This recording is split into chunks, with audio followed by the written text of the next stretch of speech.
Ma'asyiral muslimin hafizakumullah, sebuah keniscayaan bagi kita untuk senantiasa meningkatkan ketakwaan dan rasa syukur kita kepada Allah SWT yang telah memberikan berbagai nikmat yang tak bisa kita hitung satu persatu. Perlu kita sadari bahwa nikmat dari Allah ini bukan hanya dalam bentuk materi saja. Nikmat kesehatan, kesempatan, Islam dan iman lebih berharga dari sekedar nikmat materi yang kita miliki. Bayangkan bagaimana rasanya jika harta banyak namun tidak bisa menikmatinya karena sakit-sakitan. Bagaimana rasanya jika jabatan tinggi namun hati tidak merasa tenang. Oleh karenanya, sebagai seorang makhluk, kita harus menyadari bahwa ada yang memiliki segalanya dari kita dan berhak atas segala perjalanan kehidupan kita di dunia. Ini yakni Sang Khalik, Sang Pencipta Allah SWT. Ma'asyiral muslimin hafizakumullah, di era modern saat ini banyak manusia semakin menunjukkan sikap hedonis. Sebuah pandangan hidup yang menganggap bahwa orang akan menjadi bahagia jika bisa mencari kebahagiaan sebanyak mungkin dan sedapat mungkin menghindari perasaan-perasaan yang menyakitkan. Hedonisme merupakan ajaran atau pandangan bahwa kesenangan atau kenikmatan merupakan tujuan hidup. Pandangan ini mengakibatkan manusia berusaha mencari kebahagiaan dengan mengumpulkan harta sebanyak-banyaknya dengan berbagai daya upaya. Cara-cara mendapatkan harta pun tidak mempedulikan norma-norma agama dan aturan yang ada. Halal haram tabrak saja, yang penting harta banyak dan kebahagiaan bisa dirasa. Saat ini juga kita rasakan banyak manusia yang mementingkan kuantitas daripada kualitas harta. Manusia modern mementingkan jumlah daripada berkah harta yang dimiliki. Ini terlihat dari orientasi hidup dan prinsip manusia saat ini, yang beranggapan bahwa hidup dan rezeki adalah matematika, yakni 1 tambah 1 sama dengan 2. Padahal rezeki dalam kehidupan ini tidak bisa dihitung dengan ilmu matematika. Dalam hidup terkadang 1 plus 1 memang 2, namun bisa saja 1 plus 11 atau basintu 1 bisa jadi 0.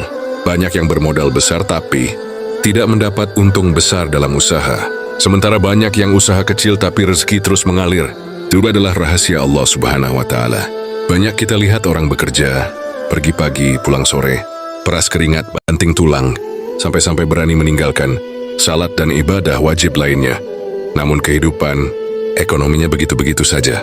Sementara ada yang bekerja dengan biasa-biasa saja, bisa menjalankan ibadah dengan tenang, namun rezeki yang didapatnya terus mengalir dan berlipat ganda.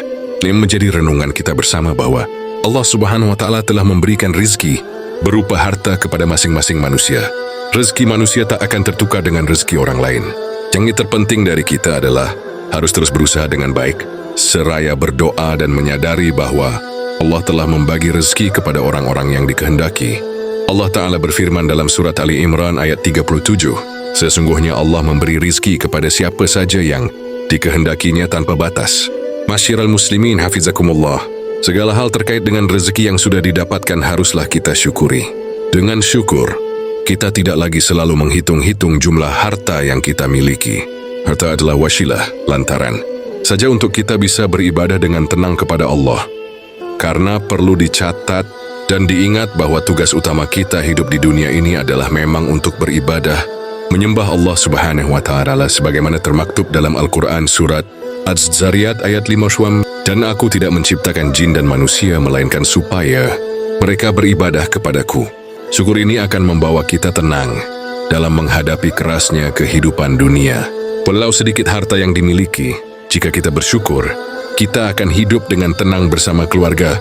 Sebaliknya, biarpun bergelimang harta, tapi rasa syukur tak ada, maka kegersangan, hidup dan ketidaknyamanan akan selalu terasa dalam langkah kehidupan kita.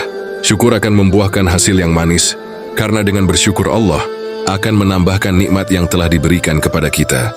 Allah berfirman dalam surat Ibrahim ayat 73, dan ingatlah juga, tatkala Tuhan kalian memaklumatkan, sesungguhnya jika kalian bersyukur, pasti kami akan menambah nikmat kepada kalian.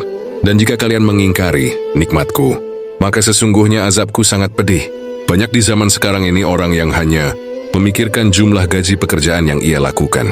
Jika kita renungkan sebenarnya gaji atau pendapatan itu tidak ada apa-apanya dibanding gaji yang telah diberikan Allah kepada kita semua. Logika matematis dalam menyikapi harta ini lambat laun akan melupakan esensi dari status harta itu sendiri. Perlu kita sadari bahwa harta hanya titipan dari Allah yang suatu waktu akan hilang dari kita. dan diambil oleh yang paling berhak memilikinya. Kesadaran bahwa harta hanya sebuah titipan ini akan memunculkan sikap senang berbagi, bersedekah dan berzakat. Kita tak perlu khawatir jika kita memberikan harta kita kepada orang lain. Harta kita akan jadi berkurang. Sekali lagi, hidup bukanlah matematika. Sesuatu yang kita berikan kepada sesama, pada suatu hari pasti akan kita dapatkan kembali. Karena hakikat memberi adalah menerima. Masyiral muslimin hafizakumullah. Di akhir khutbah ini mari kita renungkan Al-Quran surat At-Thalaq ayat 2-3. Barang siapa bertakwa kepada Allah, niscaya Dia akan mengadakan baginya jalan keluar 2 dan memberinya rezeki dari arah yang tiada disangka-sangkanya. Dan barang siapa yang bertawakal kepada Allah, niscaya Allah akan mencukupkan keperluannya. 3. Ayat ini memberikan petunjuk kepada kita bahwa jika kita ingin hidup dalam ketenangan, maka hiduplah dalam ketakwaan dengan menjalankan segala perintah Allah dan menjauhi larangannya. Selain akan diberikan ketenangan hidup dan jalan keluar dari segala permasalahan di dunia, jika kita bertakwa, kita juga akan diberi rezeki dari arah yang tidak kita duga-duga. Jika kita betul-betul percaya tawakal kepada Allah, sungguh Allah akan memberikan kita rezeki seperti burung yang pergi pada pagi hari dalam keadaan lapar dan kembali pada sore harinya dalam keadaan kenyang. Yakinlah Allah Maha Luas rahmatnya, lagi Maha mengetahui.